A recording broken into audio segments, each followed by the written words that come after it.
हमारे एक बहुत बड़े बुजुर्ग थे, उनका नाम था हमज़ा आइनी। उनके पास एक पंडित जी आए और पंडित जी ने कहा कि हज़रत साहब एक मसला पूछना है। अल्लामा हमज़ा आइनी मारवी से कहा एक मसला पूछना है। बोले आपके यहाँ ये अकीदा है तकदीर का कि दाने दाने पे लिखा है खाने वाले का नाम, तो ये बताइए कि इस दाने पे किसका नाम लिखा है। वो बहुत बड़े वली थे, साहिब कश्फ थे।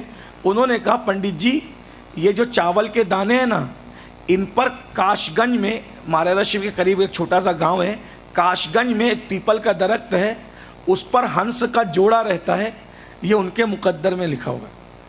पंडित जी ने एक मुसलमान वली का मजाक उड़ाने के लिए एक हंसी ली और उसको डाल लिया मुंह में। ये सच्चा वाक़या है। आजकल पढ़े लिखे लड़के इन सब चीज़ों का भी मजाक उड़ाते हैं, लेकिन हम लोग रूहानियत से ताल्लुक़ रखते हैं, हम इस पर ईमान रखते हैं, क्योंकि अल्लाह अपने दोस्तों को बहुत नवाजता है। तो बहरहाल तो उसने मुंह में डाल लिया और हंसने लगा। देखा आपकी तकदीर का अक़ीदा तो ख़त्म ही हो गया।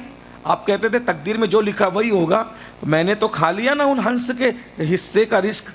उस बुजुर्ग का हमने जो जानते थे, जितना हम जानते थे उतना कह दिया, आप जानो आपका काम जानो।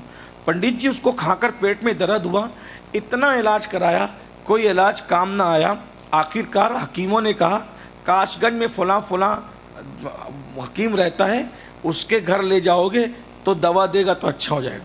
उसको बैलगाड़ी पे डाला पंडित जी को, और पंडित जी बैलगाड़ी पे डाल करके पेट में तकलीफ थी, तड़प रहे थे, ले जा रहे थे।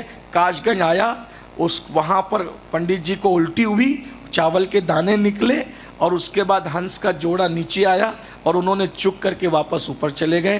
तब पंडित को पता चला कि किसी की तकदीर का दाना कोई नहीं खा सकता, ये इस्लाम का अकीदा है। वो वही कलेमा पढ़ के इस्लाम में दाखिल हो गए।